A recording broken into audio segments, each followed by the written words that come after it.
Madame la vice-directrice du secrétariat d'État à l'éducation, à la formation et à l'innovation, Monsieur le Président du Grand Conseil, Mesdames et Messieurs les députés, Monsieur le vice-chancelier, Monsieur le syndic de la ville de Fribourg, Mesdames et Messieurs les représentants des autorités cantonales et fédérales, Mesdames et Messieurs les ambassadeurs et représentants des ambassades, Mesdames et Messieurs les représentants des autres universités et hautes écoles, Madame la doyenne, Monsieur le doyen, Mesdames et Messieurs les représentants des différentes communautés religieuses et des églises, Mesdames et Messieurs les membres des différents organes du Centre Islam et Société, Mesdames et Messieurs les professeurs, chers collègues, chères collaboratrices et collaborateurs de l'université, chères étudiantes, chers étudiants, Mesdames et Messieurs, chers invités. C'est avec un grand plaisir que je vous accueille aujourd'hui au nom de toute la communauté universitaire pour cette cérémonie d'ouverture du Centre Suisse Islam et Société. Comme vous pouvez voir, il y a aussi des caméras dans la salle. Je vous remercie à tous et à toutes de votre intérêt. Cette ouverture officielle marque la fin de la phase de lancement du centre, une phase pendant laquelle celui-ci a déjà pu développer beaucoup d'activités et ainsi se faire connaître comme centre de compétences pour des questions autour de la thématique islam et société. Citons ici seulement, à titre d'exemple, l'école doctorale qui est en train d'être mise sur pied avec le soutien de la Fondation Mercator, différents cours de formation continue qui rencontrent un grand intérêt et beaucoup de succès, ainsi que différents projets et mandats de tiers, notamment de la Confédération. En très peu de temps, le Centre Islam et Société a affirmé ainsi sa notoriété scientifique et sociétale dans le domaine et est devenu ainsi une activité importante pour l'université. Ainsi, l'Université de Fribourg est fière de pouvoir accueillir en son sein ce nouveau centre de compétences au niveau national. En effet, l'université se doit aussi de contribuer et de cultiver l'ouverture et la tolérance, ceci dans le souci de mettre l'être humain et sa dignité au centre des préoccupations. Déjà, la charte de notre université met l'accent sur la responsabilité pour une société qui respecte les principes éthiques et les exigences de la justice sociale. Ainsi, nous devons prendre position avec fermeté pour un monde dans lequel règne le respect de l'autre, malgré le fait qu'il croit autre chose, qu'il vient d'ailleurs ou qu'il a d'autres mœurs. Seule une société dans laquelle nous pouvons vivre ensemble en respectant les différences au niveau religieux, culturel, linguistique ou autre permet une vie de tous dans la dignité. L'université se doit de contribuer de manière adéquate à la réalisation de cet idéal, d'ailleurs un vrai défi aujourd'hui. Le Centre Suisse Islam et Société est aussi à situer dans ce contexte. Son objectif consiste précisément à créer une plateforme académique au niveau suisse pour le dialogue avec l'islam, respectivement avec les musulmans vivant en Suisse et les communautés musulmanes de Suisse, ainsi que pour l'autoréflexion des musulmans en Suisse. Die Aufbauphase des Zentrums war nicht immer von Ruhe und Beschaulichkeit geprägt. Vielmehr waren das Zentrum und auch die Universität als Ganzes von Anfang an mit diversen Fragen rund um die genauen Aufgaben des Zentrums und seiner Aktivitäten konfrontiert.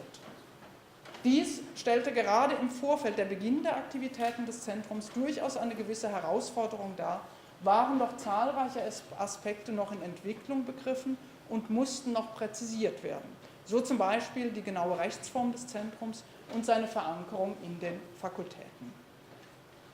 Die Universität maß und misst denn auch der Kommunikation über Rolle und Aufgaben des Zentrums eine große Bedeutung zu und sucht auch in dieser Sache den Kontakt mit diversen politischen und gesellschaftlichen Akteuren.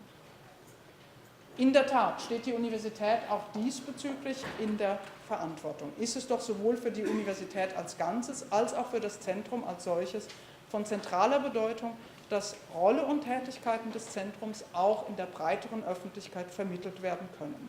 Hierfür ist eine größtmögliche Transparenz, zu der sich die Universität bekennt, zweifellos hilfreich. Nach einer ersten, mitunter in verschiedener Hinsicht etwas turbulenten Aufbauphase befindet sich das Zentrum nun seit einigen Monaten in etwas ruhigerem Fahrwasser und kann mit viel Elan, Schaffenskraft und originellen Ideen und Initiativen sein Tätigkeitsprogramm verfolgen. In der Tat wurden im letzten Dezember die Statuten des Zentrums verabschiedet. Diese verankern die Rechtsform eines interfakultären universitären Instituts, sodass das Zentrum von 3 Fakultäten, der theologischen, der rechtswissenschaftlichen und der philosophischen Fakultät getragen ist. Im April dieses Jahres konnten auch die Organe des Instituts, der Institutsrat, die Direktion und der wissenschaftliche Beirat konstituiert werden. Auf diese Weise kann auch die institutionelle Verankerung des Zentrums sowohl innerhalb der Universität als auch in Gesellschaft und Politik sichergestellt sowie der Bezug insbesondere zu den muslimischen Gemeinschaften gewährleistet werden. Ich bin sicher, dass das Zentrum die Ihnen gesetzten zweifellos hohen Erwartungen wird erfüllen können und damit einen wichtigen Beitrag zu einem durch gegenseitigen Respekt getragenen Zusammenleben verschiedener Religionen, Weltanschauungen und Kulturen in der Schweiz zu leisten vermag, dies auf der Grundlage unserer verfassungsmäßigen Ordnung. Gleichzeitig wird das Zentrum auch seine Rolle als wissenschaftliches, nationales Kompetenzzentrum mit internationaler Ausstrahlung für Fragen zu Islam und Gesellschaft festigen und weiterentwickeln. Permettez-moi de conclure avec quelques remerciements. À la Confédération, en particulier au Monsieur le secrétaire d'État Mauro Dell'Ambrogio, qui a dû s'excuser aujourd'hui, le CEFRI étant représenté par sa vice-directrice, Madame Sylvia Studinger, je remercie de sa présence, et aux membres du groupe de travail mis sur pied par la Confédération, en particulier le professeur Antonio Loprieno, son président, pour la confiance témoignée envers notre université en lui confiant ce projet. Au conseiller d'État en charge de l'instruction publique, de la culture et du sport pour son grand intérêt et son soutien important dans les différentes phases, parfois quelque peu mouvementées, de la mise sur pied du centre. Aux personnalités qui se sont mises à disposition comme membres des organes du centre, en particulier au professeur Mariano Delgado, qui a bien voulu accepter de présider le conseil de l'Institut, mais qui a dû s'excuser aujourd'hui pour des raisons familiales. Au professeur Hans-Jörg Schmid et au docteur Serdar Kurnaz et à leur équipe pour leur engagement exceptionnel et sans faille, ainsi que leur esprit de dialogue à tous les niveaux. Et finalement, au professeur Guido Vergauen, mon prédécesseur. Lieber Guido, Amtsübergaben und Amtswechsel, wir haben das gelegentlich einmal ausgetauscht untereinander, bringen es manchmal mit sich, dass man die Früchte des eigenen Engagements nicht mehr oder nur mehr sehr indirekt genießen kann. Das Zentrum Islam und Gesellschaft ist wohl ein solches Beispiel. Ohne deine Initiative und deinen Einsatz wären wir heute nicht hier und würden vielleicht noch immer auf ein schweizerisches Zentrum für Islam und Gesellschaft warten. Du hast das Projekt initiiert, mit großer Ausdauer und Beharrlichkeit trotz diverser Schwierigkeiten verfolgt und dich im wahrsten Sinne des Wortes somit nachhaltig für das Zentrum verdient gemacht. Im Namen des Zentrums und der gesamten Universitätsgemeinschaft möchte ich dir hierfür sehr herzlich danken und ein gewiss bescheidenes, aber hoffentlich freudebereitendes Geschenk überreichen. Vielleicht ist es praktisch, wenn du dazu erscheinen kommst.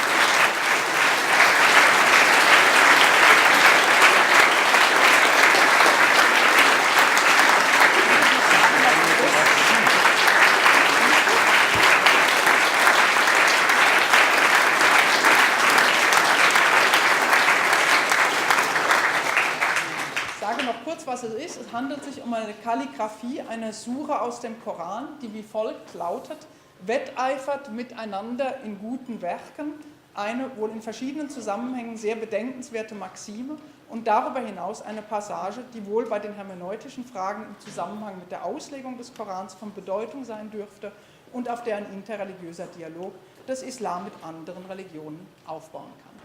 Das sieht dann so aus.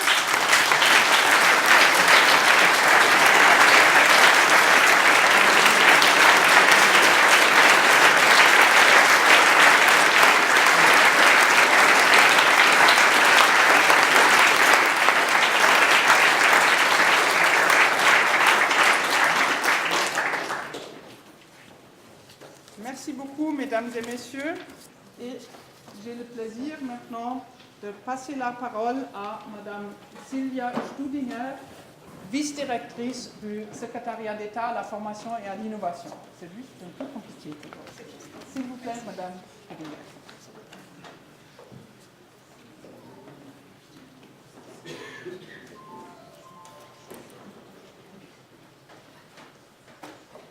Sehr geehrte Frau Rektorin, sehr geehrter Herr Staatsrat, sehr geehrter Herr Direktor, sehr geehrte Hochschulangehörige, Interessierte, Freunde und auch Skeptiker des Zentrums, sehr geehrte Damen und Herren.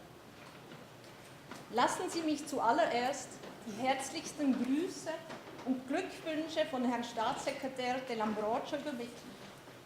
Er hätte an diesem feierlichen Anlass sehr gerne persönlich ein Grußwort an Sie gerichtet. Leider aber musste er kurzfristig absagen und hat mir diese ehrenvolle Aufgabe übertragen, die ich natürlich mit großer Freude angenommen habe. Die Frage nach der Aus- und Weiterbildung für Imame und religiöse Betreuungspersonen ist schon vor einigen Jahren an unser Staatssekretariat herangetragen worden. Das vom Bundesrat beschlossene nationale Forschungsprogramm Religionsgemeinschaften, Staat und Gesellschaft in der Schweiz war gewissermaßen die Initialzündung für einen breit geführten Diskurs. Die Empfehlungen dieses Programms wurden im eidgenössischen Parlament aufgegriffen und waren auch Gegenstand des Muslimdialogs 2010. Doch wie kann sich ein säkularer Staat unter Wahrung der religiösen Neutralität am Aufbau von Ausbildungsprogrammen für muslimische Bezugspersonen beteiligen? Und wer ist eigentlich zuständig? Aufgrund der föderalistischen Kompetenzordnung sind die Kantone sowohl für das Verhältnis zwischen Staat und Religionsgemeinschaften zuständig, wie auch für viele weitere Bereiche des täglichen Lebens. Dazu gehören die meisten Teile des Bildungswesens und die Integration von Migrantinnen und Migranten. Der Bund kann hier nur eine Vermittlerrolle übernehmen und Initiativen, die wie im vorliegenden Fall in der Hochschullandschaft entstehen, subsidiär unterstützen. Aufgrund dieser Kompetenzordnung setzte Staatssekretär Mauro Dell'Ambrogio im Jahr 2010 in Absprache mit der Rektorenkonferenz eine Arbeitsgruppe unter der Leitung von Prof. Dr. Antonio Loprieno ein.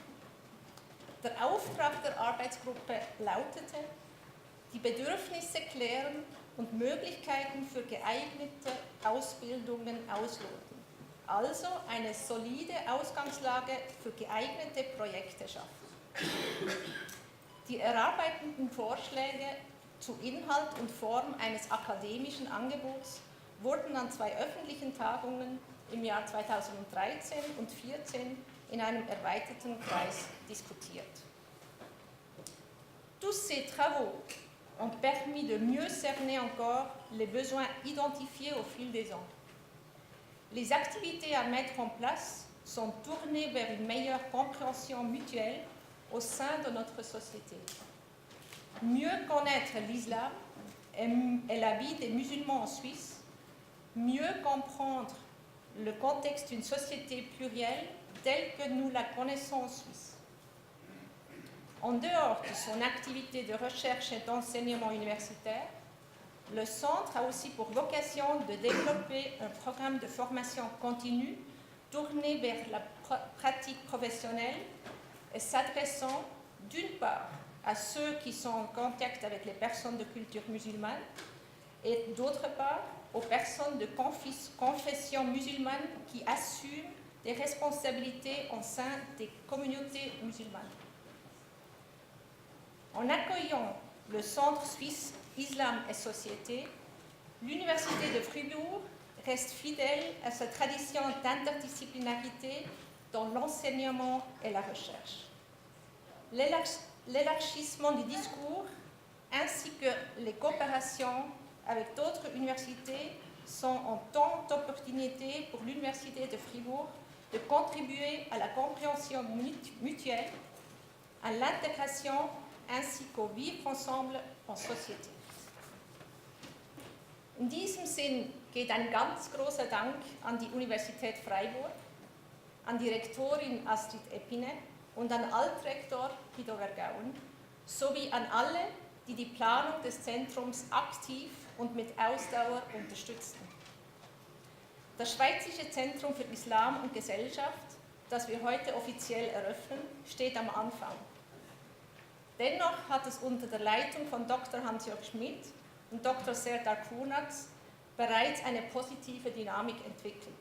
Dies dank ihrem Elan und Engagement beim Aufbau der Organisation, der Recherchearbeit und des ansehnlichen Angebots, aber auch bei der Beantwortung zahlreicher externer Anfragen.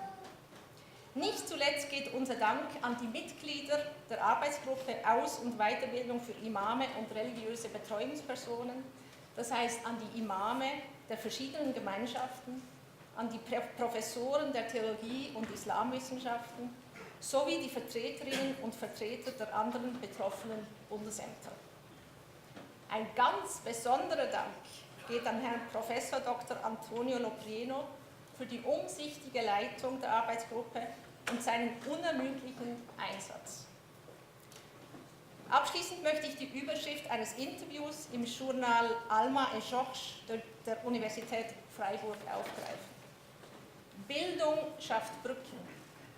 Das Schweizerische Zentrum für Islam und Gesellschaft ist daran, Brücken zu bauen, indem es sich für die Vermittlung von Wissen zwischen der schweizerischen Gesellschaft und den Musliminnen und Muslimen einsetzt. Mit der Forschung in islamischer Theologie baut es an einem wichtigen Pfeiler für die zukünftige Vermittlung und das gegenseitige Verständnis. Die Bedeutung dieser Aufgabe für ein harmonisches, tolerantes und sich im zwischenkulturellen Dialog gegenseitig befruchtendes Leben steht außer Frage. Ich wünsche deshalb dem Zentrum mit Überzeugung und von Herzen viel spannende Diskurse, Ausdauer, Resonanz und ganz allgemein viel Erfolg. Ich danke Ihnen für Ihre Aufmerksamkeit.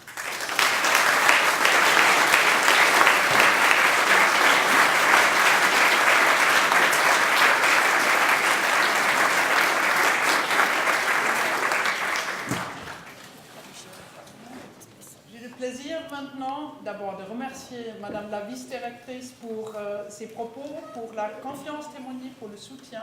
Et j'ai le plaisir maintenant de passer la parole à Monsieur Jean-Pierre Siegen, conseiller d'État.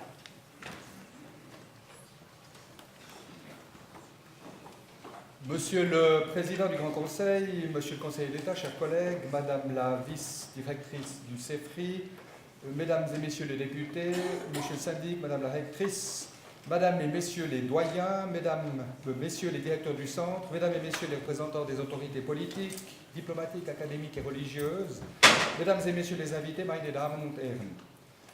Ich freue mich sehr, Sie heute zur Eröffnung des Schweizerischen Zentrums für Islam und Gesellschaft zu begrüßen.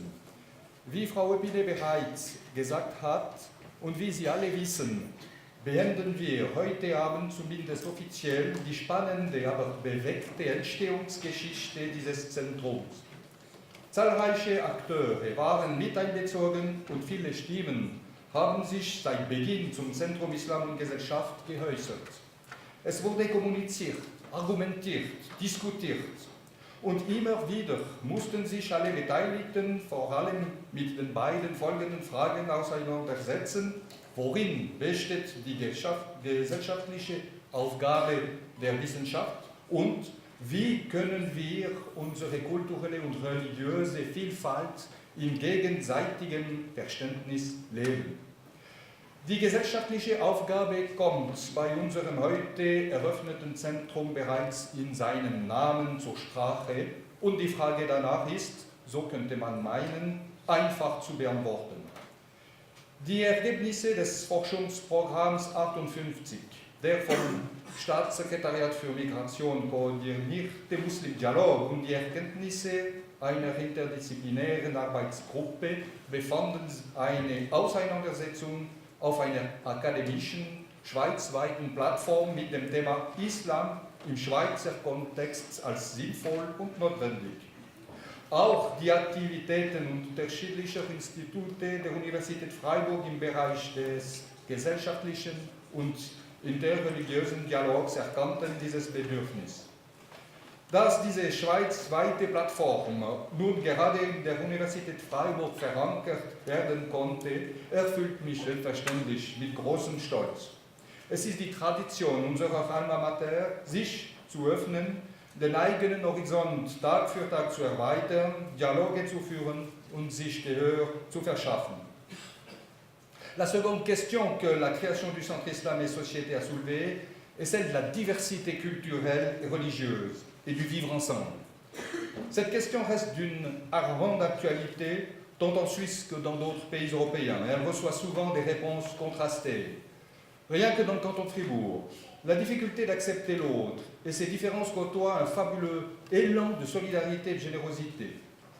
Un des objectifs principaux du centre est justement de nous donner les clés d'un dialogue interreligieux, d'entrer dans un échange avec l'autre, sans renier notre identité propre, voire même en s'appuyant sur cette identité. Tout le monde ne l'entend toutefois pas de cette oreille. À la mi-mai, les auteurs de l'initiative contre l'ouverture d'un centre Islam et Société à l'Université de Fribourg, non à une formation étatique d'imam, ont déposé un recours auprès du tribunal fédéral, en nous accusant, j'entends le Conseil d'État, de vouloir étouffer le débat public. C'est tout le contraire. Pour moi, pour le Conseil d'État, comme pour toutes les autres autorités et personnes impliquées, une communication et une discussion ouverte et constructive sont primordiales. Difficile d'insister davantage sur le fait que le Centre Suisse Islam et Société ne formera pas d'imam. Par contre, il contribuera au débat public, un débat public enrichi par des réflexions scientifiques. Tout ceci dans l'esprit de notre constitution cantonale dont le préambule affirme explicitement la volonté de vivre ensemble dans une société marquée par les différences.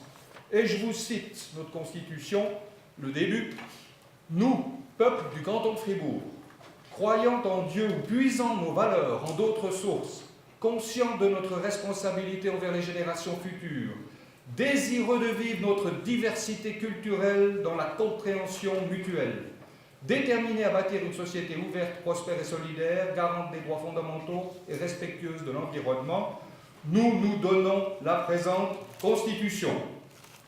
Eh bien, ce sont ces valeurs qui fondent notre droit et notre société. C'est sur ces valeurs que repose notre engagement et c'est au nom de ces valeurs que l'université a répondu positivement à la demande fédérale de créer le Centre Islam et Société. Je remercie Monsieur le secrétaire d'État pour le soutien déjà accordé et celui prévu dans le cadre des crédits FRI 2017-2020. Le Conseil suisse des hautes écoles, lui, vient d'approuver en sa séance du 26 mai dernier le financement du Centre Suisse Islam et Société dans le cadre des contributions fédérales liées au projet. Mesdames, Messieurs, comment nier l'évidence? La Suisse est faite de différences et continuera à l'être. Multiplicité des langues et des cultures qui constituent la Confédération, des travailleurs immigrés qui ont construit nos barrages et tunnels, des scientifiques du monde entier qui contribuent à la qualité de nos hautes écoles, des réfugiés de différentes guerres qui participent à notre économie et récemment des demandeurs d'asile qui s'engagent comme bénévoles au sein de nos villages. Ils vivent tous en Suisse et laissent leur marque. Que faut-il donc pour arriver à vivre, selon la belle formule du préambule de notre Constitution, excusez-moi, notre diversité culturelle dans la compréhension mutuelle? Une réponse à cette question nous occuperait fort longtemps, et elle serait certainement aussi multiple que nous sommes nombreux dans cette salle ce soir. Mais je suis certain qu'un dénominateur commun s'en dégagerait, le fait précisément que le Centre Islam et Société est appelé à y contribuer. Avec sa création, l'université démontre qu'elle reconnaît les besoins et les préoccupations de notre société et qu'elle souhaite participer activement à la recherche des solutions constructives et durables pour que nous puissions continuer à vivre ensemble aussi à l'avenir. Madame la rectrice, messieurs les directeurs, je vous remercie pour cet engagement. Und ich danke Ihnen für die Aufmerksamkeit. Merci.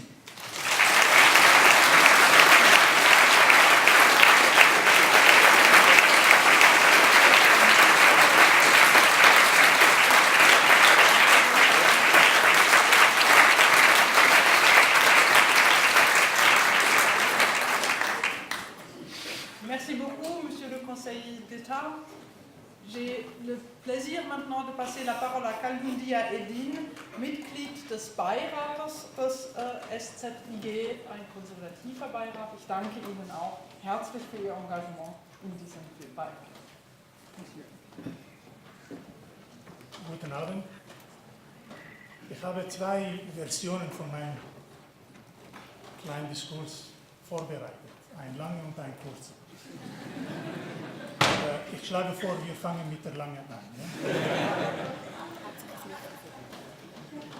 Mesdames, Messieurs, chers amis du Centre Suisse Islam et Société, il y a presque 2 semaines, la Suisse inaugurait le plus long tunnel ferroviaire au monde. Une très belle prouesse technique, un très bel outil pour l'économie. Bravo la Suisse. Oui, je veux commencer par vous parler de ce tunnel. Pas de panique, je ne vous parlerai pas des formidables aspects techniques de ce tunnel. Non, ce qui m'intéresse aujourd'hui, ce sont les points communs, toute proportion gardée, entre ce bel ouvrage qu'est le tunnel de base et notre fête aujourd'hui. Quelle ressemblance, demanderiez-vous. Mais il y a tant, jugez-en. Der Tunnel ist eine Antwort auf ein Bedürfnis nach Verbindungen zwischen der Bevölkerung unterschiedlicher Regionen der Schweiz und auch Europas. Le tunnel est le résultat d'une vision à long terme, une vision de cohésion, de développement et de prospérité à long terme. Der Tunnel ist das Resultat minutiöser, schwieriger, sorgfältig geplanter und exakt durchgeführter Arbeit. Le tunnel a dû passer par-dessus un lot de critiques, de dénigrements, de doutes, de réticences politiques et publiques. Si vous n'êtes pas d'accord sur toutes ces ressemblances que je viens d'avancer, vous m'accorderiez quand même cette dernière comparaison. Le tunnel a été inauguré au mois de juin 2016 et notre centre aussi. Mais l'inauguration d'aujourd'hui ne s'est achevée que par un long processus. Permettez-moi de vous donner un aperçu de l'intérieur de ce processus. Nach der Minarett-Initiative 2009 glaubten viele, dass die Türen des Dialogs und des schweizerischen Konsens fest verschlossen und verriegelt seien und dass stattdessen Kluften zwischen Teilen der Gesellschaft entstehen könnten. Bestimmte Behörden, Organisationen und Personen haben mit ihrem Durchhaltevermögen, ihrem starken Willen und ihrer unermüdlichen Arbeit und zur Überwindung der unzähligen Schwierigkeiten die Türe für zahlreiche Bundes- und Kantonsinitiativen geöffnet. Eventuell lässt sich als prominenteste Initiative an dieser Stelle der Muslim-Dialog nennen.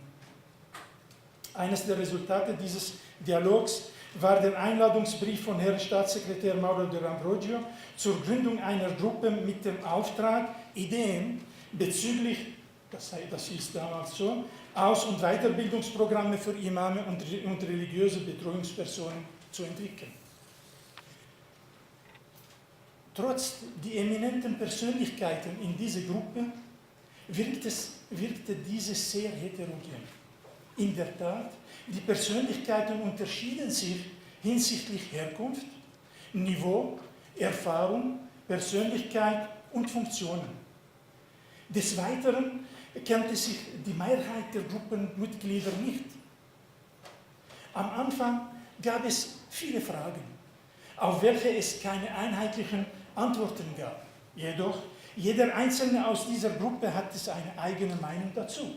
Zum Beispiel bezüglich Legitimität, Ziel, Kontrolle, Agenda, Seriosität, Finanzen, aber auch, was sagen die anderen, beziehungsweise diejenigen außerhalb der Gruppe?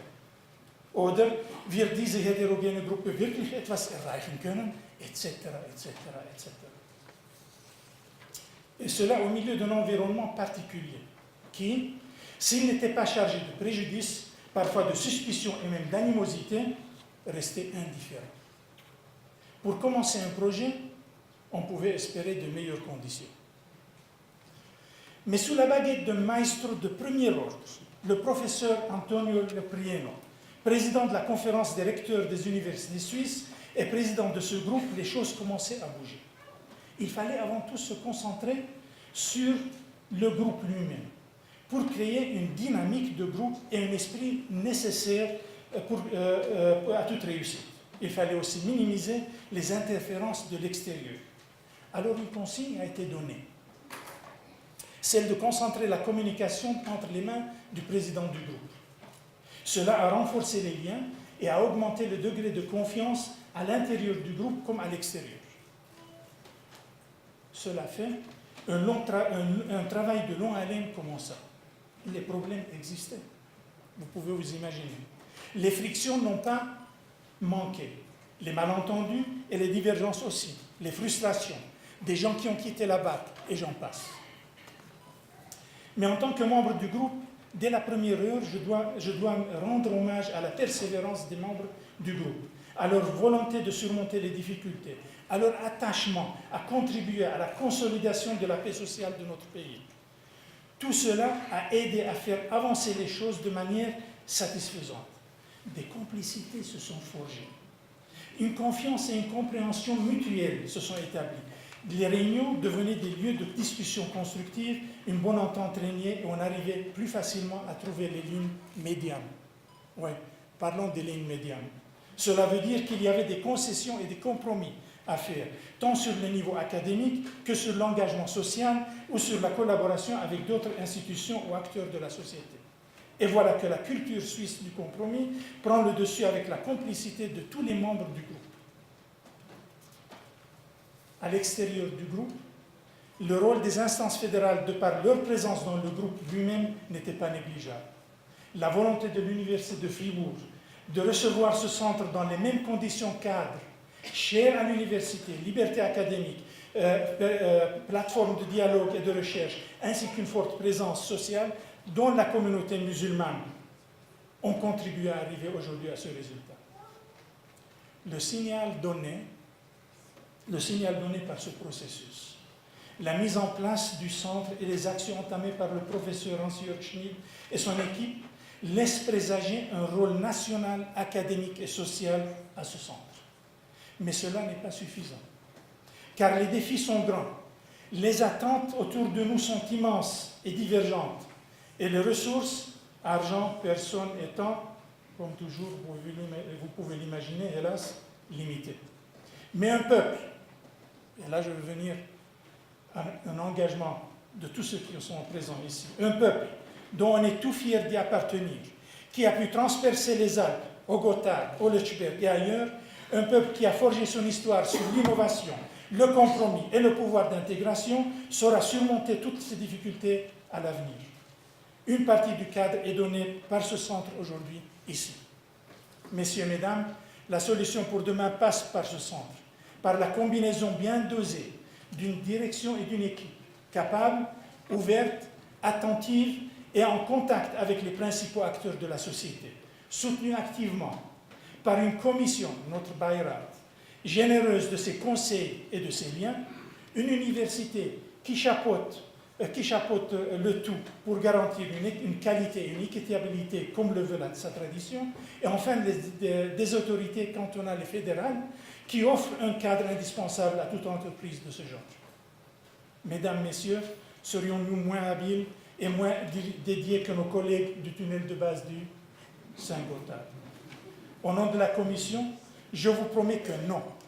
Nous serons à la hauteur. Vous, la société dans sa diversité avec ses attentes, ainsi que nous-mêmes, en tant qu'acteurs et spectateurs, nous serions tous les témoins de cela. Merci beaucoup.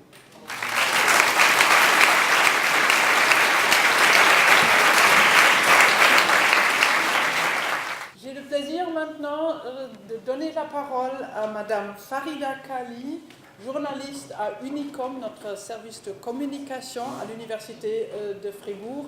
Ça me donne aussi l'occasion de remercier ce service qui a joué un rôle important dans la préparation de cet événement aujourd'hui. Merci beaucoup à Madame Khalid, Monsieur Kazout et tous les autres dans le service. Madame Khalid va introduire les intervenants et le thème de notre discussion Muslime in der Schweiz Möglichkeiten zivilgesellschaftlicher Participation, musulmans des Suisses, quelle participation à la société civile, un des thèmes clés pour notre centre Islam et Société. S'il vous plaît, madame. Bonsoir, nous sommes heureux de vous présenter cette table ronde ce soir. Pour commencer, nous aimerions accueillir M. Hans-Jörg Schmidt, l'un des 3 co-directeurs du centre, qui va vous présenter la problématique au cours d'un petit exposé. Monsieur Schmidt.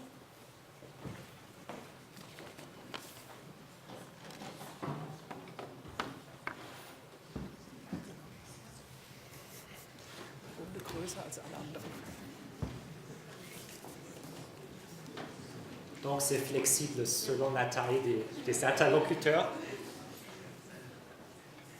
Mesdames, Messieurs, je vais vous présenter quelques réflexions sur la participation des musulmans et musulmanes en Suisse, aussi pour vous donner une idée quelle pourrait être la fonction de ce centre suisse Islam et Société dans un débat sociétal.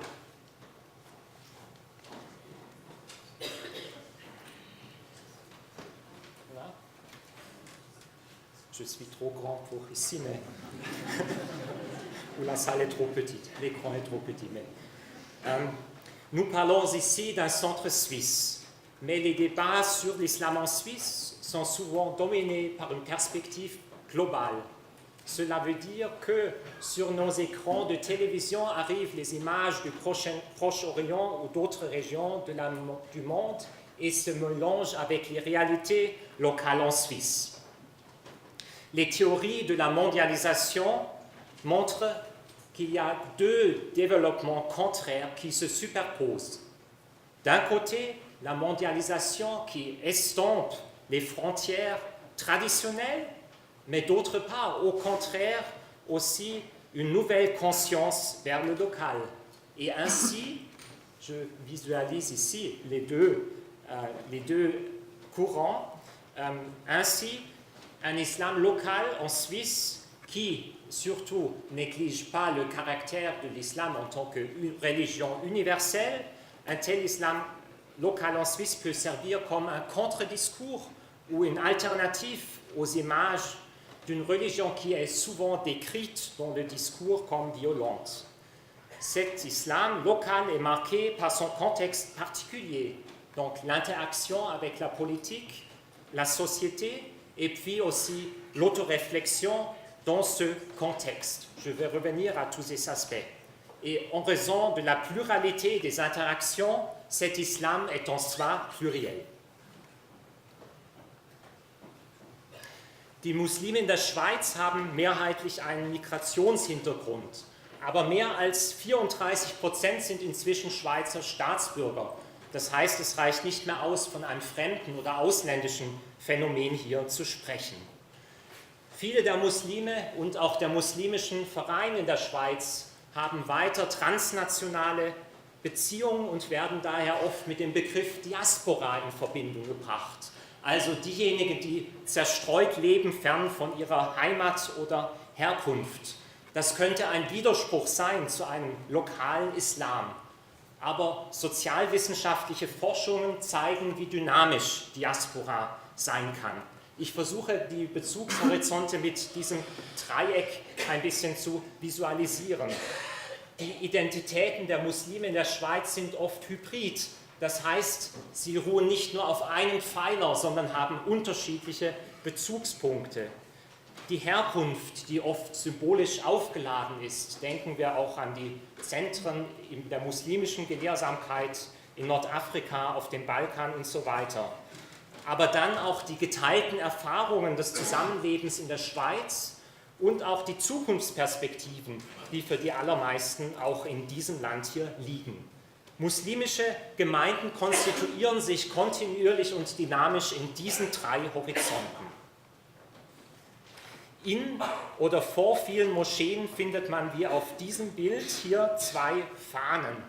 Und ich habe das Beispiel natürlich passend zur Europameisterschaft ausgewählt. auch wenn ich selbst kein Fußballfan bin, aber auch der Imam dieser Moschee aus Kreuzlingen ist heute Abend auch bei uns. Die schweizerische und die des Herkunftslandes. Das bringt zum Ausdruck, dass es hier zwei Pfeiler ein und derselben Identität gibt und dass Muslime eben beides in ein positives Wechselverhältnis bringen möchten.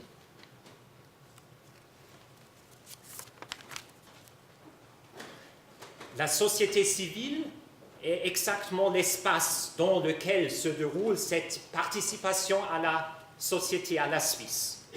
Donc, dans la tradition de Rousseau et de Montesquieu, la société civile peut être définie comme une sphère entre l'État d'un côté et le privé de l'autre côté. Une sphère qui se distingue également de la sphère de l'économie. Ces acteurs principaux sont des associations de bénévoles, des fondations, des mouvements, des réseaux. Tout ce qui est créé par les citoyens dans une interaction libre. La société civile comprend aussi un certain type d'action qui est à la fois public, discursif, transparent et orienté vers le bien commun.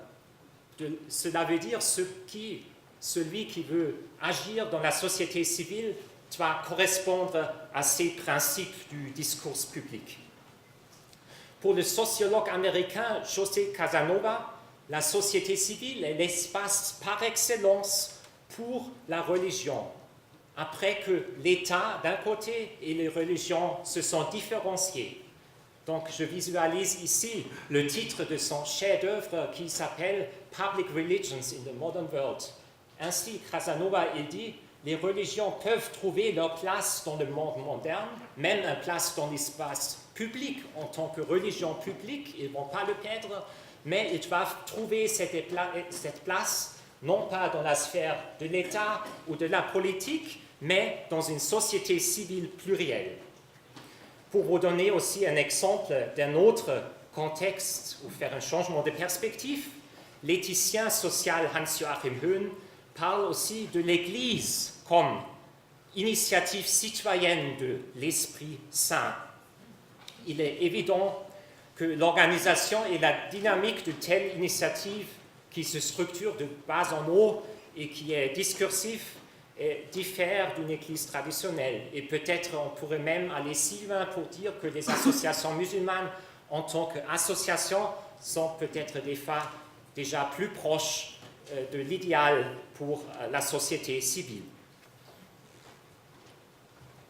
Ich gebe Ihnen nun zwei Beispiele einer muslimischen Selbstreflexion zu Staat und Gesellschaft in Europa, also Innensichten zu dem, was ich nun zunächst aus einer soziologischen Außenperspektive zu beschreiben versucht habe. Das erste Beispiel ist vom Religionsrechtler Fikret Karcic aus Sarajevo. Und da die größte Gruppe der Muslime in der Schweiz aus dem Balkan stammen, ist diese Position auch hier von besonderer Relevanz.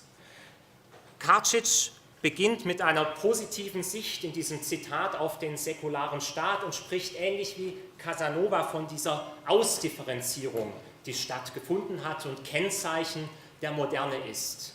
Sie bedeutet aber gerade nicht, dass die Religion verschwindet, aber wie Karcic es auch hier sagt, die Religionen, und da sind alle Religionen auch gemeint, müssen ihren umfassenden Anspruch ein Stück weit zurückstellen.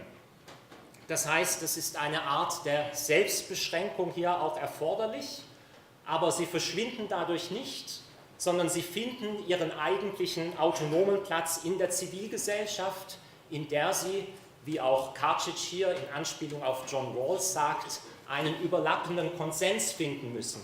Das heißt, eine Religionsgemeinschaft kann nicht einfach eine Position ex cathedra einfordern, sondern dieser muss erst diskursiv zwischen verschiedenen Stimmen errungen werden. Und so ist es auch klar für Karcic, dass etwa das islamische Recht nicht mehr vom Staat eingefordert werden kann, sondern dass es transformiert wird in eine Ethik, der sich eben der Einzelne oder die Gemeinschaft freiwillig, was wiederum typisch ist für die Zivilgesellschaft, freiwillig unterwerfen kann. Le deuxième exemple est celui de Dilwar Hussain, un intellectuel musulman britannique qui participe également aux discussions au niveau européen. Il critique dans cette citation le désir d'acteurs musulmans dans la diaspora de vouloir représenter, de vouloir seulement créer des organes représentatifs et de se focaliser seulement ou avant tout sur la coopération avec l'État. En revanche, Hussein plaide à travailler dans l'État, au sein de l'État, ce qui signifie pour lui de participer à la société civile et aussi de mobiliser toutes les ressources religieuses et aussi islamiques pour la justice et la bienfaisance pour tous. Alors non pas seulement pour la propre communauté religieuse, mais pour toute la société. J'illustre ça aussi avec un petit exemple. Dans une des plus grandes mosquées à Londres, il y a ce projet depuis longtemps, Faith in Health. Donc c'est une éducation à la santé qui essaie de mobiliser aussi la foi comme ressource. Aber was bedeutet diese zivilgesellschaftliche Partizipation konkret in der Schweiz? Ich beziehe mich hier auf Ergebnisse einer Studie, die wir mit Förderung des Staatssekretariats für Migration in einem interdisziplinären Team an unserem Zentrum hier erarbeitet haben. Wir haben hier kritisch auch aus verschiedenen Perspektiven die sozialen Aktivitäten islamischer Organisationen in der Schweiz untersucht. Sie lassen sich grob gesprochen in 5 Felder einteilen. Es gibt karitative und humanitäre Aktivitäten, also international wie hier, Speisungen und so weiter, Unterstützung von Armen. Es gibt Unterstützung in Bezug auf Verwaltung und Schule, also Beratungen, Nachhilfe und so weiter, Kurse, Sprachkurse, Bildung und Information, 4. Freizeit und Sport sowie 5. Mediation und Schlichtung. Viele dieser Aktivitäten sind noch auf die Gemeindemitglieder ausgerichtet, wie das allgemein typisch ist für Diaspora- oder Migrantenvereine. Aber an einigen Stellen werden schon Grenzen überschritten und auch Nichtmuslime als Zielgruppen erreicht, vielleicht im Sinn einer zukünftigen muslimischen Caritas, die neben anders orientierten Wohlfahrtsorganisationen ihren Platz in einer pluralen Gesellschaft finden kann. Außer Frage steht, dass es natürlich vereinzelt auch muslimische Organisationen und Gruppen gibt, die sich stärker von der Schweizer Gesellschaft abgrenzen. Peut-être certains d'entre vous pensaient que je viens de dessiner une image très positive, tandis qu'il y a de nombreux conflits concernant l'islam en Suisse. Et ce que je voudrais proposer ici, c'est de lire ou interpréter ces conflits qui existent dans la société comme un processus nécessaire de clarification, parce que dans le conflit, les partenaires dans le conflit sont obligés à chercher des principes communs, un terrain commun, aussi une méthode commune, comment résoudre ou gérer ce conflit. Une telle négociation constitue le cœur de la société civile. Ainsi, le conflit ne signifie pas un échec, mais montre au contraire que les musulmans qui se trouvent dans un conflit sont déjà arrivés dans la société civile en tant qu'acteurs. J'illustre ce processus avec une citation du philosophe allemand Axel Honneth. Il parle, le titre de son livre, c'est « La lutte pour la reconnaissance ». Donc pour lui, non pas la lutte pour des biens matériels, la distribution des biens matériels est centrale, mais comme une base, il y a la lutte pour la reconnaissance. Donc chaque acteur de la société a besoin de trouver son identité reconnue par les autres. Ça, c'est la base de l'interaction. Et dans cette citation, Honneth décrit comment la lutte non violente, certainement, est comme une prolepse de la reconnaissance, parce que cette lutte libère ceux qui luttent d'une humiliation ou d'une passivité et les mène à une autocompréhension nouvelle et positive. Donc, de cette manière, le conflit qui existe peut être transformé en une force positive de la société. Donc, j'arrive à la conclusion und ich fasse meine Überlegungen abschließend zusammen. Die vielfältige Zivilgesellschaft ist der Raum par excellence für soziale Aktivitäten von Religionsgemeinschaften, auch von muslimischen. Zweitens, die Muslime in der Schweiz organisieren bereits unterschiedliche zivilgesellschaftliche Aktivitäten, auch wenn die vielleicht nicht immer so sichtbar sind wie die Aktivitäten anderer Akteure. Es besteht aber noch weitreichender Klärungsbedarf, etwa auch was die Anerkennung dieser Aktivitäten und auch eventuelle staatliche Förderungen betrifft. Das Stichwort Staat führt mich zum dritten Punkt. Die Fähigkeit und Möglichkeit unterschiedlicher Akteure an der Zivilgesellschaft zu partizipieren ist nicht gleich. Sie hängt wesentlich von Ressourcen ab, von Ressourcen der Organisation, von Finanzen, von Kompetenzen, über die Menschen und Gruppen verfügen. Die sind nicht gleich verteilt, das wissen wir. Somit ist es auch Aufgabe des Staates, als Rahmengeber gewissermaßen der Zivilgesellschaft und im Sinne von Gerechtigkeit aktiv zu werden, indem eben auch Gleichberechtigung und Chancengleichheit vor allem im Bereich der Bildung und des Berufslebens gefördert werden. Ce thème permet aussi d'illustrer les possibles rôles du Centre Suisse Islam et Société. Il peut être premièrement un observateur qui analyse les conflits et les processus de transformation dans la société. Deuxièmement, il peut être une plateforme pour un échange interdisciplinaire qui inclut surtout une autoréflexion musulmane. Je vous ai donné deux exemples du contexte du Balkan, du contexte britannique. Dans l'avenir, il y en aurait aussi plus de voix, d'autant plus de voix aussi dans le contexte suisse. Finalement, le Centre Suisse Islam et Société peut être un prestataire de formation continue pour renforcer les compétences des acteurs sociétaux et étatiques. La combinaison de ces trois tâches mène à des dynamiques intéressantes et innovatrices, et nous en faisons déjà l'expérience dans notre travail dans le centre, et nous voudrions aussi approfondir notre rôle dans ces trois tâches à l'aide de partenaires scientifiques, politiques et sociétaux dont de nombreux sont déjà présents dans cette salle. Merci beaucoup pour votre attention.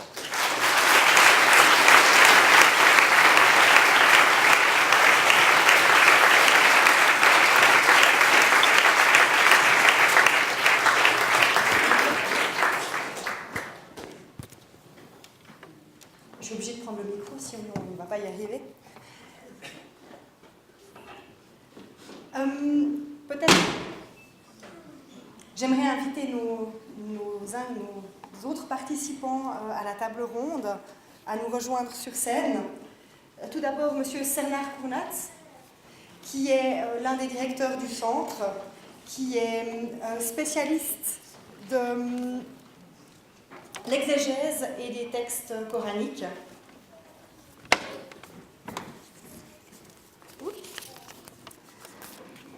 Ensuite, M.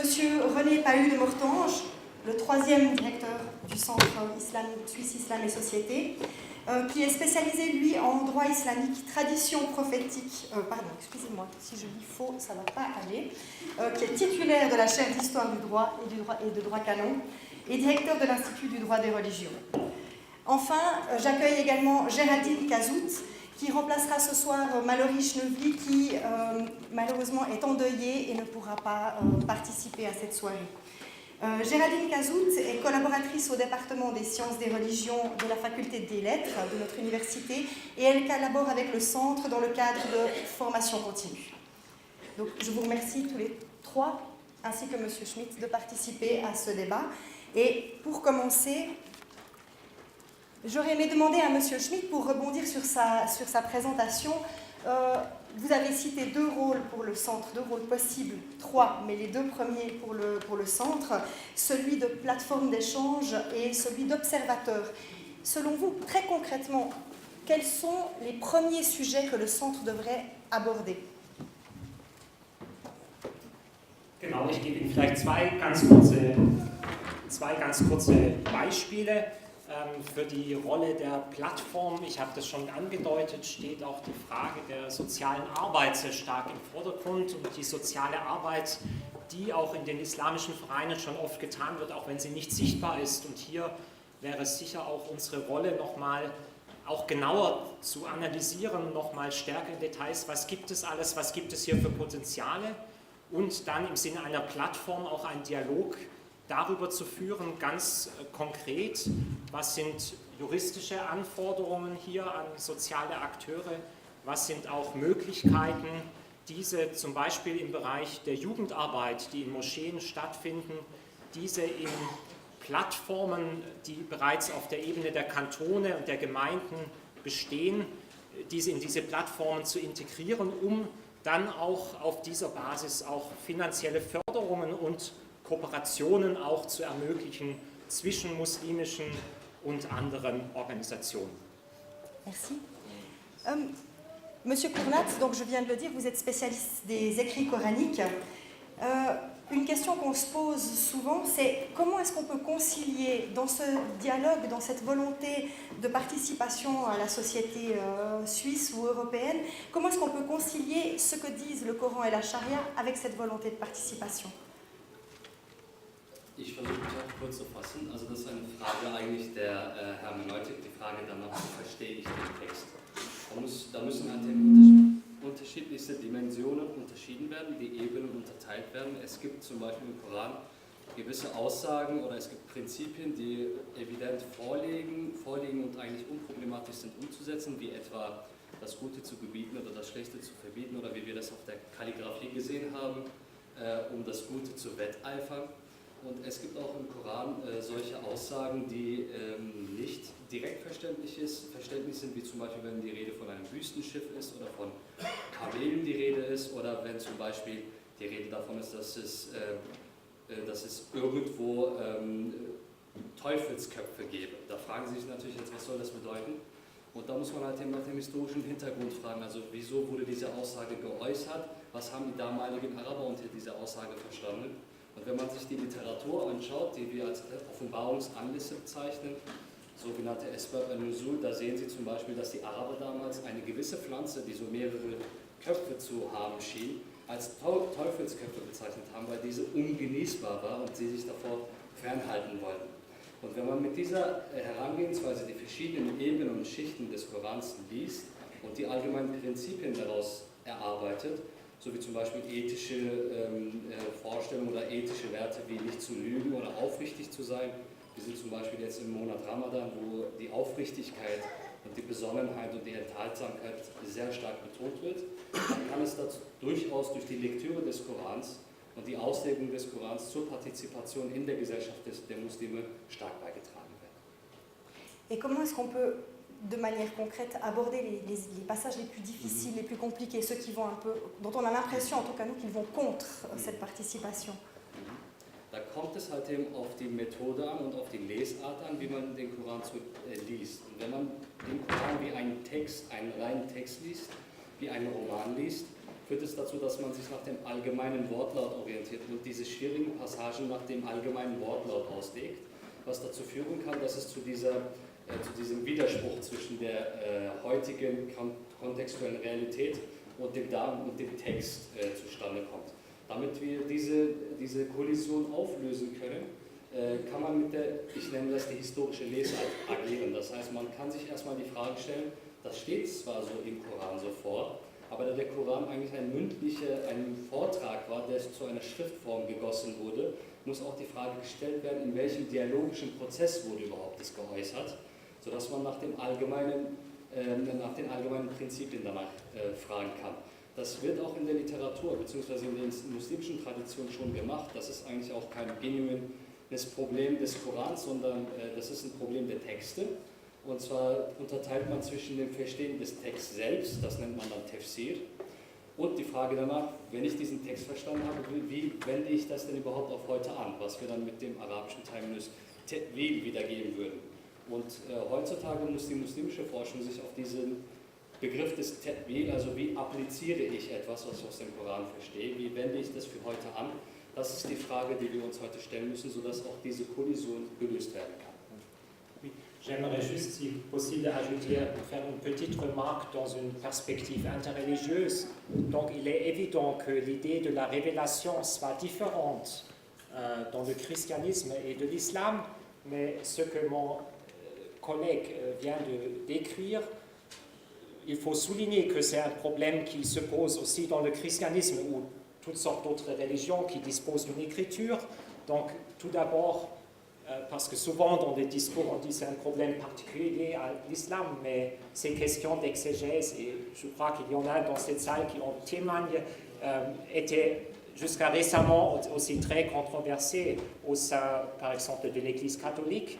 Et donc il y a deux questions, peut-être, comme le dit mon collègue, qui sont parallèles. Donc, de quelle manière est-ce qu'un verset de l'Écriture peut être enraciné dans son contexte ou être compris hors de ce contexte, et puis par cela le texte devient texte contextualisé, et puis il y a la deuxième question, après avoir contextualisé dans le contexte historique, comment est-ce que ce texte peut être appliqué pour les questions éthiques, sociétales.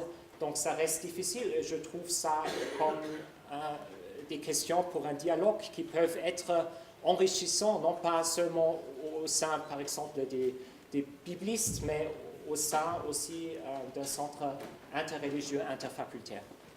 Merci. Je me tourne vers vous, Monsieur Paille-de-Mortan, en tant que spécialiste du droit des religions. Est-ce que vous pensez qu'aujourd'hui, l'islam devrait recevoir une reconnaissance juridique en Suisse? Reconnaissance juridique, ça c'est une notion du droit cantonal. Je pense que c'est une question de fairness, aussi de la crédibilité, de ne pas exclure a priori les musulmans du système de reconnaissance en droit cantonal. Pour les juristes se pose aussi la question de l'égalité de traitement. En même temps, on doit être honnête et dire que ce sera un procès qui va durer longtemps parce que c'est lié avec l'intégration des musulmans en Suisse. Contrairement qu'en Autriche, en Allemagne, la reconnaissance c'est quelque chose qui se fait pas par un acte administratif, mais par une décision politique du Parlement ou bien de la population cantonale. Et la population cantonale, la majorité, va dire seulement via une reconnaissance qu'elle a l'impression que les musulmans sont intégrés. Alors, entre reconnaissance et intégration, il y a un lien. Souvent, on dit maintenant on doit reconnaître les musulmans comme aide à la reconnaissance.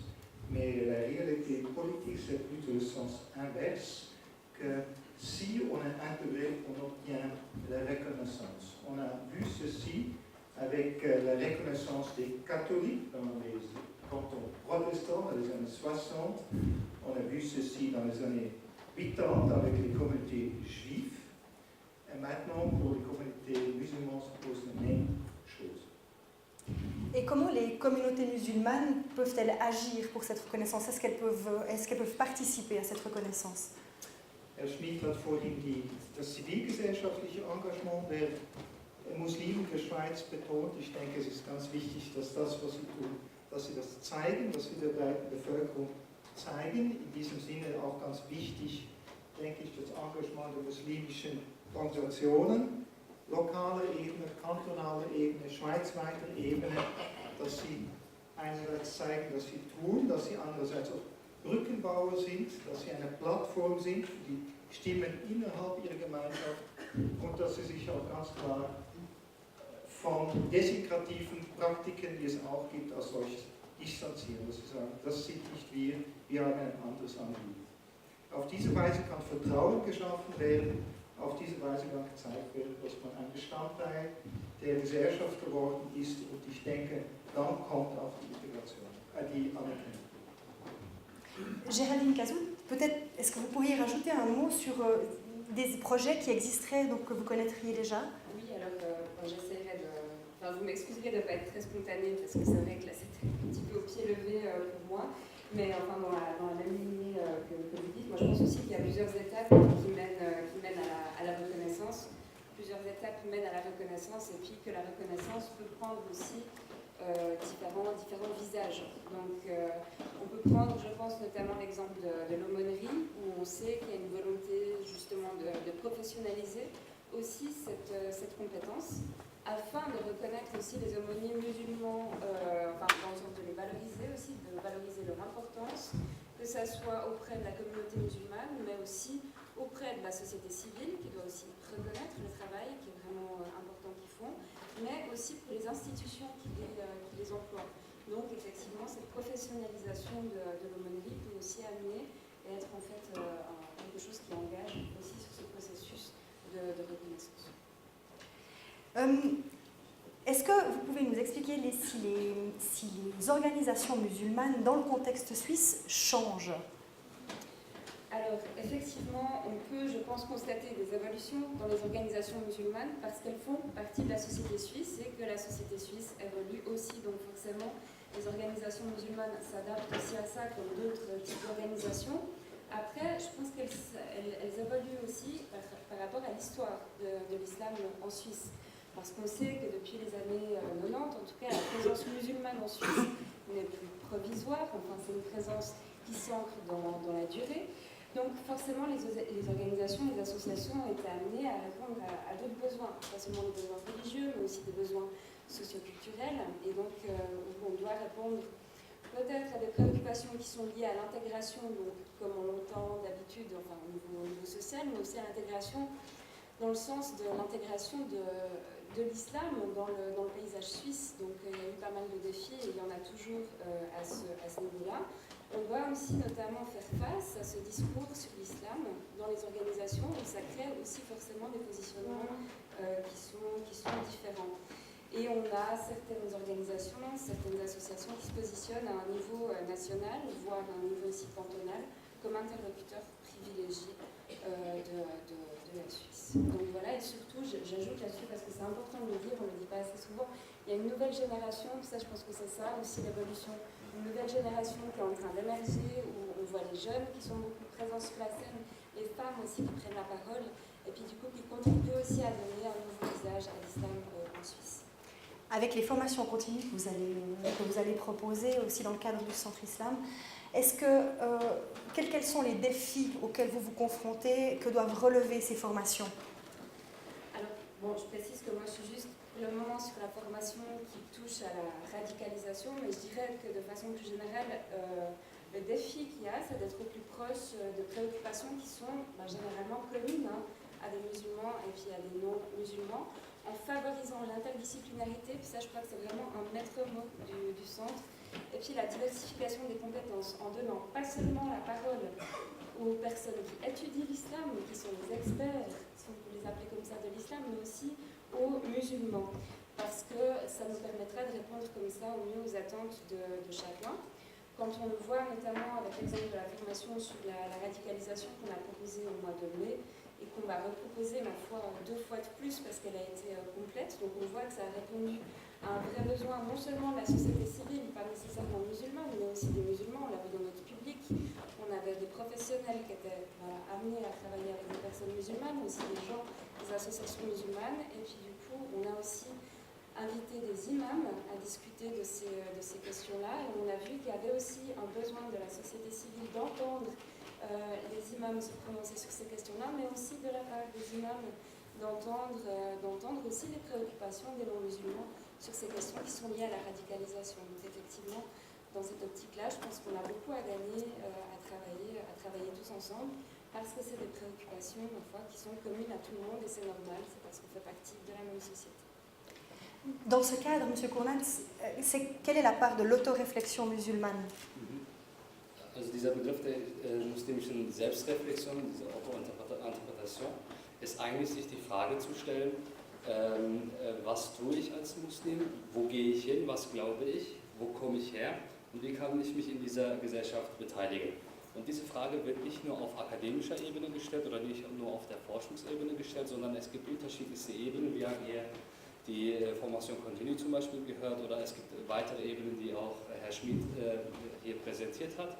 Also es ist schon auch eine muslimische Selbstreflexion im Gange. Das heißt, die Jugendverbände oder im Bereich der Jugendarbeit, Frauenarbeit oder im Bereich der Verbände im Allgemeinen wird schon die Frage gestellt, wohin gehe ich und wie kann ich an dieser Gesellschaft teilnehmen, beziehungsweise ein Teil dieser Gesellschaft sein, um nicht ein Nebeneinander zu kreieren, sondern ein Miteinander. Und das Schweizerische Zentrum für Islam und Gesellschaft ist halt eben, macht einen Teil dieser Selbstreflexion aus, muslimischen Selbstreflexion aus, in dem Brücken oder Tunnel gebaut werden. Ich kann das vielleicht so zusammenfassen, dass hier in der Schweiz eine gewisse Art Musik gespielt wird und die Muslime versuchen, sich bei dieser Musik, bei diesem Ensemble sich zu beteiligen, benutzen ihre eigenen Instrumente, wie zum Beispiel die Schilfrohrflöte oder den Oud oder gewisse weitere Instrumente, die zwar für das Schweizer Ohr vielleicht etwas fremd klingen, aber wenn sie einmal die Harmonie gefunden haben, mit ihrer eigenen Natur auch zu dieser schönen Musik beitragen können und gemeinsam musikalisch das Leben gestalten können. Jolie image. Pour conclure cette discussion, Monsieur Schmitt, j'aurais aimé vous poser une dernière question. Jusqu'ici, on a parlé de réflexion universitaire, tout ça semble parfois très intellectuel. Comment cette réflexion peut concrètement apporter quelque chose à la simple notion du vivre ensemble? Oui, alors, le nom de ce centre, c'est Centre Suisse Islam et Société, donc c'est à la fois un nom programmatique et aussi une obligation. Et on a discuté déjà un peu, ma collègue Géraldine, sur la formation continue, et j'aimerais souligner ça. Ça fait partie de notre programmatique, donc cela veut dire la formation continue, donc des séminaires sur des thèmes de l'animation jeunesse, des rôles de genre, la prévention, la communication dans la société civile, tout ça, ce sont il y a des séminaires qui rassemblent peut-être une vingtaine de personnes de différentes appartenances religieuses, de différents profs, métiers, professions, et on pourrait décrire ces formations continues comme peut-être des petits laboratoires dans lesquels on peut expérimenter déjà le vivre ensemble sur une échelle plus large, et on espère que ces laboratoires vont rayonner. Et ces laboratoires, ce ne sont pas seulement des endroits où nous, les universitaires, vont transmettre les résultats de notre recherche, mais il y a un processus, disons, mutuel d'apprentissage. Cela veut dire que ces laboratoires sont aussi des endroits d'analyse de société, parce que là, il y a toutes sortes de questions que les participants, les enseignants, les travailleurs sociaux, les collaboratrices de l'administration et toute personne intéressée peuvent demander des questions qui sont discutées, puis dans un contexte où il y a aussi d'intéressantes interactions parmi les participants, non pas seulement entre nous et les participants. Et j'espère que par cela, on va trouver des manières aussi positives et créatives pour un esprit de vivre ensemble dans une société plurielle. Et j'espère que cela peut rayonner aussi dans la société et loin aussi hors de l'université. Nous sommes aussi prêts d'ouvrir nos portes et aussi d'aller là où nous sommes invités à participer dans des soirées, dans des discussions, dans la mesure du possible. Nous faisons. Merci. Merci à tous pour votre participation à cette discussion. J'aimerais accueillir encore une fois le trio Weber, Thérapeute Allemand pour une partie musicale. Merci beaucoup.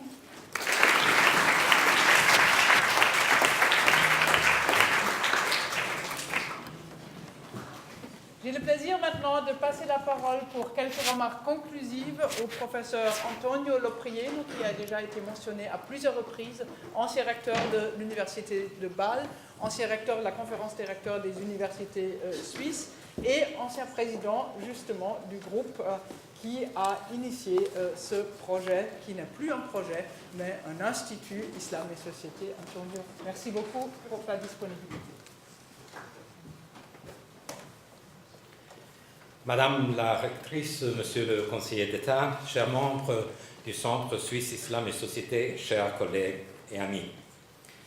À la fin de cette cérémonie, c'est un vrai privilège pour moi de pouvoir vous adresser ces quelques mots de conclusion comme coordinateur et au nom du groupe de travail qui conduit à la proposition d'un ensemble de contenus académiques adéquats pour un Centre Suisse Islam et Société et à l'identification de votre université, de l'Université de Fribourg, comme institution idéale pour une unité académique avec une telle orientation à la fois scientifique et sociétale.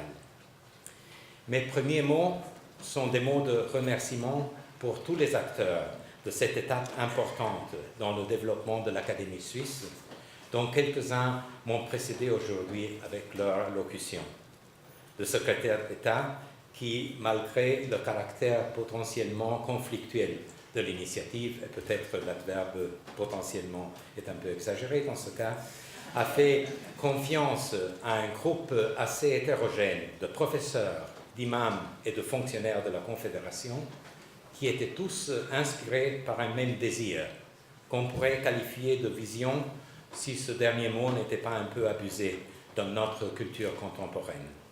Le désir de voir le paysage académique, éducatif et sociétal de notre pays enrichi par un nouvel élément commun à un ensemble de disciplines, c'est-à-dire l'autoréflexion religieuse islamique. La vue non seulement émique, avec un trait d'union, qui existe déjà depuis des décennies, celle des études arabisantes et de l'islamwissenschaft, mais aussi éthique, avec un petit trait d'union, éthique sans H, même si le centre d'Islam, Société est évidemment éthique, même avec TH.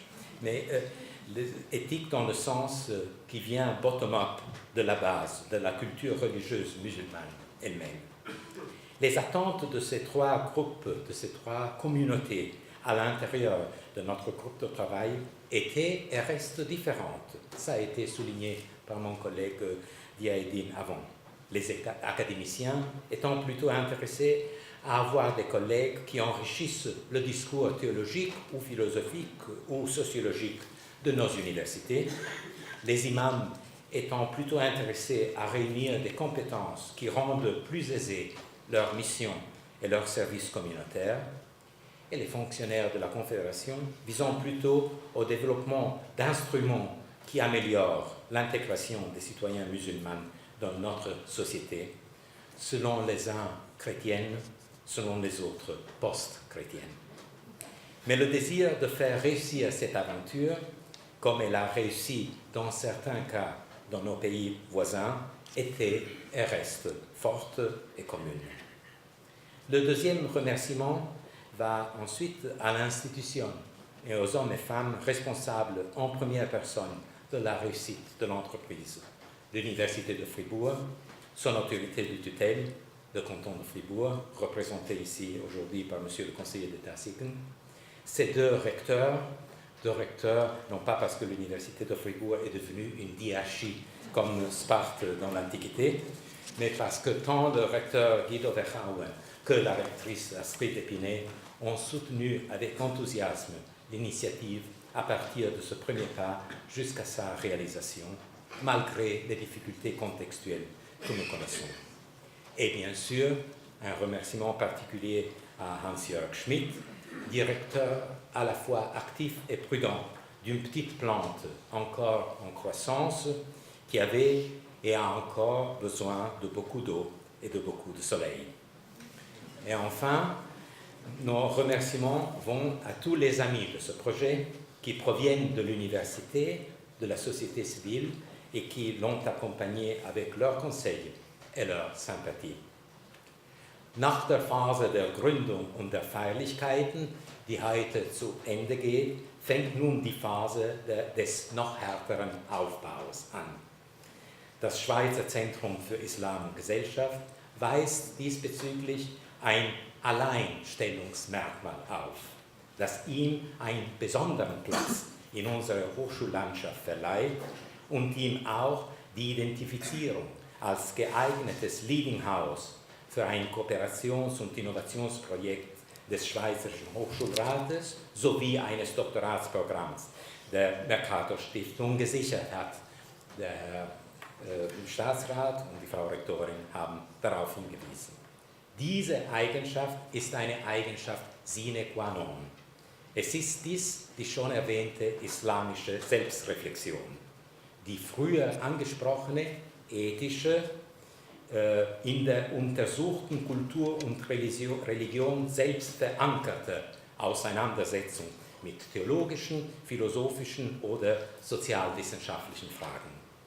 Das ist ein sehr schönes und wichtiges, aber für eine westliche Universität auch ausgesprochen anspruchsvolles Alleinstellungsmerkmal, dass das Schweizer Zentrum für Islam und Gesellschaft mit unserer aller Hilfe aufgerufen ist, erfolgreich gedeihen zu lassen. Besonders anspruchsvoll ist die akademische Verortung der islamischen Selbstreflexion deshalb, weil wir als westliche Universitäten darin noch keine Erfahrung haben, keinen historischen Isnad, um einen Terminus aus der islamischen Theologie zu bemühen, keine Auslegungstradition, die uns ein einschlägiges Orientierungswissen vermitteln könnte. Anders als die christliche Selbstreflexion, die an unseren Universitäten den Namen Theologie trägt und mit der wir uns seit Jahrhunderten erfolgreich akademisch auseinandersetzen, so erfolgreich nämlich, dass die wissenschaftliche Theologie zwei epochale Krisen im etymologischen Sinne, wie die Reformation und die Aufklärung, zu meistern vermochte, stehen wir im Falle der islamischen Selbstreflexion erst am Anfang eines hoffentlich genauso erfolgreichen Weges. Und dieser Anfang, der Aufbau einer auch dafür bestimmten universitären Einheit, wird uns gelingen, wenn uns allen, so wie bei allen signifikanten Neuerungen, in einem gewissen Sinne auch eine Quadratur des Kreises gelingt. Das heißt, die Aufrechterhaltung zweier in unserer disziplinären Tradition als antithetisch wahrgenommener Werte, Valeur, die aber beide gleichermaßen vonnöten sein werden. Die Einhaltung akademischer Qualitätsstandards, die mit denjenigen der anderen Einheit und der anderen Disziplinen an dieser wunderbaren Universität kompatibel sind, und der Respekt vor den seit 1,5 Jahrtausenden bestehenden Regeln und Konventionen der islamischen Selbstreflexion, ohne die sich dieses Zentrum nicht von anderen Bemühungen im Bereich der islamischen Studien unterscheiden und damit seine einmalige, für diese Universität und für unser Land so nötige Spezifizität verlieren würde. Nous ne pouvons pas rater cette occasion unique pour notre paysage universitaire et pour notre cohésion sociale. Das wird Ihnen, liebe Kolleginnen und Kollegen an der Universität Fribourg und am neu gegründeten Schweizer Zentrum für Islamwissenschaft und auch, das wird auch dem Beirat des Zentrums gewiss gelingen, wenn wir diese beiden Werte mit Überzeugung vertreten, tout en les accompagnant avec une sympathie de fond pour le gène religieux universel et faisant attention à éviter toute forme de fondamentalisme d'une part et de l'autre. In diesem Sinne wünsche ich Ihnen allen und dank der jetzt gerade erfolgten Bestimmung zum Mitglied des Beirats, wofür ich mich auch herzlich bedanken möchte, wünsche ich indirekt auch mir selbst eine gedeihliche Aufbauarbeit, denn, wie es so schön heißt auf Arabisch, Man alamani harfan amalani abdan, celui qui m'a enseigné quelque chose a fait de moi en même temps son serviteur. Merci de votre attention.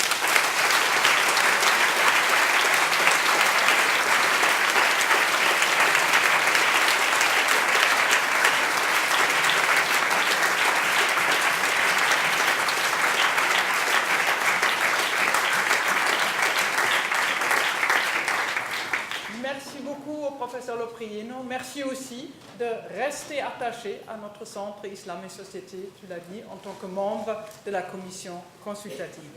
Mesdames et messieurs, permettez-moi de conclure en vous remerciant, à vous tous et à vous toutes, très très chaleureusement pour votre présence aujourd'hui. Cette présence témoigne de l'ancrage et du soutien de notre centre Islam et Société tant de la part des autorités cantonales et fédérales que de la communauté universitaire et de la population fribourgeoise. Ihr Interesse und Ihre wohlwollende Unterstützung der Universität, Ihrer Universität, ist für diese von größter Bedeutung. Ist sie doch zwar und ganz sicher eine bedeutende nationale Universität mit internationaler Ausstrahlung, die jedoch nicht nur eng mit seinem Trägerkanton verbunden, sondern auch in diesem verankert ist und sich dieser Verankerung sehr bewusst ist.